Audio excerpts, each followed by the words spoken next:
ಅಧ್ಯಕ್ಷರುಗಳೇ, ಉಪಾಧ್ಯಕ್ಷರುಗಳೇ, ಕಾರ್ಯದರ್ಶಿಗಳೇ ಹಾಗೂ ನಮ್ಮ ಈ ಹಿರಿಯ ನಾಗರಿಕ ವೇದಿಕೆಯ ಸನ್ಮಾನ್ಯ ಸದಸ್ಯರುಗಳೇ, ಈ ದಿವಸ ನಾವು ನಿಮ್ಮೆಲ್ಲರ ಮುಂದೆ ಈ ಕುರುವಂಶದ ದುರ್ಯೋಧನನ ಆಡಳಿತದಲ್ಲಿ ನಡೆಯುವ ಸಭೆಯಲ್ಲಿ ಆದಂತಹ ಒಂದು ಪ್ರಶ್ನೆಯನ್ನು ಹೇಳುತ್ತಿದ್ದೇನೆ.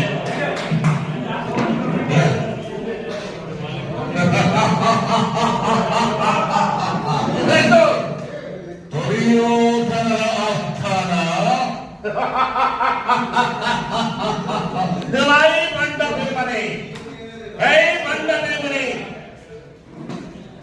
ಈ ಕುರುವಂಶದ ದುರ್ಯೋಧನನು ಎದುರು ಹಾಕಿಕೊಂಡು ನೀನು ಬದುಕಲು ಆಗುವುದೆಯಾ? ಭೀಮ ಬಂಡಿ ಅನ್ನವನ್ನು ತಿಂದು ಬಂಡ ರಾಕ್ಷಸನನ್ನು ಕೊಂದ ಮಾತ್ರಕ್ಕೆ ನೀನು ಒಬ್ಬ ದೊಡ್ಡ ಗಂಡಸೇ?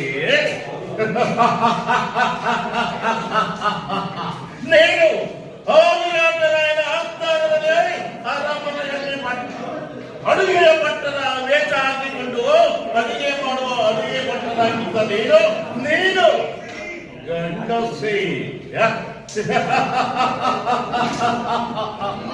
ಸ್ವಾಮಿನಾಥರಾಯನ ರಾಜ್ಯದಲ್ಲಿ ನೂಪು ರಂಗಳ ಕಟ್ಟಿ ತೆಗೆದೈ ಎಂದು ನಾಟ್ಯ ಕಲಿಸಿದ ಆನಿಲ್ಲ ತಮ್ಮ ಅರ್ಜುನ, ಅವನು ಒಬ್ಬ ಗಂಡಸೇ. ಪರಮ ವಿಕ್ರಮ ಅಭಿಮನ್ಯುವನ್ನು ಚಕ್ರವ್ಯೂಹದಲ್ಲಿ ಸಿಲುಕಿ ಸಾಯಲು ಬಿಟ್ಟ ಈ ನಿಮ್ಮ ಪಾಂಡವರು ಗಂಡಸರೇ? ತುಂಬಿದ ಸಮಯದಲ್ಲಿ ಪಾಂಚಾಲಿಯ ಸೀರೆಯನ್ನು ಸೆಳೆಯಲು ಬಿಟ್ಟ ಆ ನಿಮ್ಮ ಮುಖಗಳನ್ನು ನಾಯಿ ನರಿಗಳು ಕೂಡ ನೋಡಲಾರದೆ ಹೋದವು. ಪಾಂಚಾಲಿಯ ಸೀರೆಯನ್ನು ಸೆಳೆಯಲು ಬಿಟ್ಟ ನೀವು ಪಂಚ ಪಾಂಡವರು ಪರಮಶ ಪಾಂಡವರು.